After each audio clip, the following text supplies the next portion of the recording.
Welcome back. इस video में हम जानेंगे कि टैली में हम कस्टम इनवॉइसेस कैसे क्रिएट कर सकते हैं अपने सेल्स वोचर के लिए, और साथ ही साथ उनको हम डुप्लीकेट होने से कैसे प्रिवेंट कर सकते हैं। कस्टम इनवॉइस नंबर क्रिएट करने के लिए सबसे पहले हमें गेटवे ऑफ टैली में ऑल्टर में आना होगा।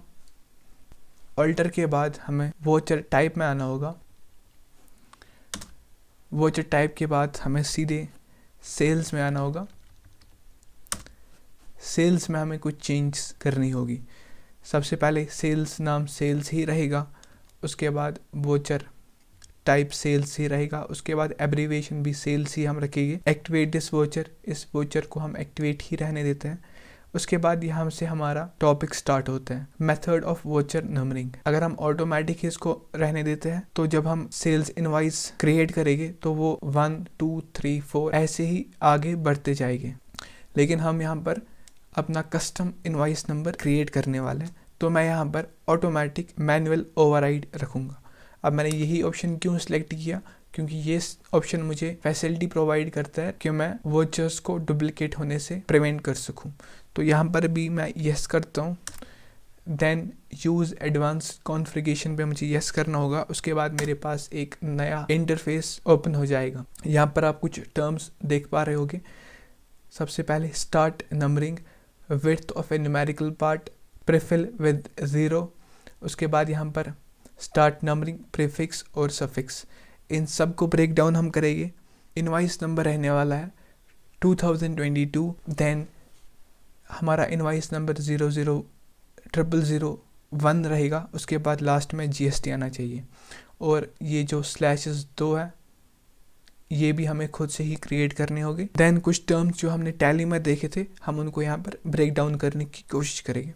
सबसे पहले है स्टार्टिंग नंबर। तो स्टार्टिंग नंबर हमारा ये जो 3 है, ये 3 जो है ये इस बीच वाले के साथ डील करने वाले, जो कि हमारे पास 0001 है। स्टार्टिंग नंबर हमारा स्टार्ट नंबर कहाँ से होने वाला है, 1 से। 1, उसके बाद 0002, उसके बाद 0003, ऐसे ही चलता जाएगा। Then width of a numerical part. Numerical part में यहाँ पर मैंने 4 डिजिट्स लिए हैं, 1 2 3 4। इसका मतलब 9999, जिसमें हमारे 4 डिजिट्स आते हैं।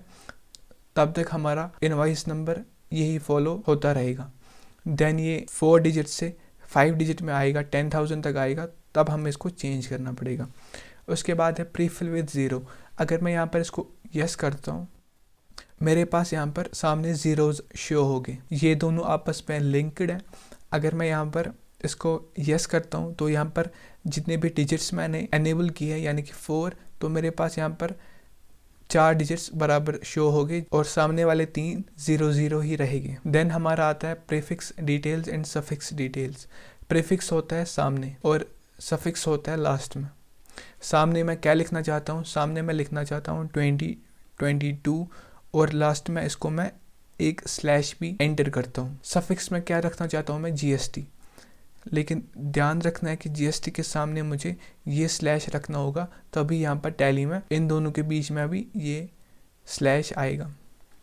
वापस टैली में चलते हैं। स्टार्ट नंबरिंग यहाँ पर 1 से ही रहेगा, यहाँ पर 0001 0002 ऐसे ही बढ़ता जाएगा।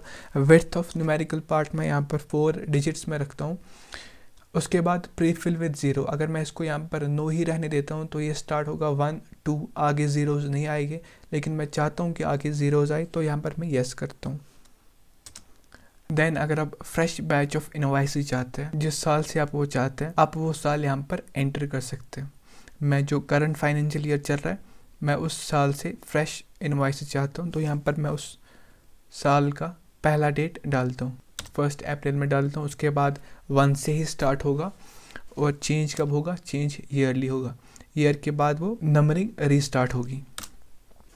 देन हमारे पास आता है प्रीफिक्स। प्रीफिक्स में हम क्या रखना चाहते हैं, प्रीफिक्स में हम 2022 रखना चाहते हैं, लेकिन एप्लीकेबल फ्रॉम इसी साल में वो एप्लीकेबल होना चाहिए, ठीक है। इसी साल के पहले डेट से हम उसको एप्लीकेबल रखेंगे। यहाँ पर मैं फिर से 1 अप्रैल लिखता हूँ।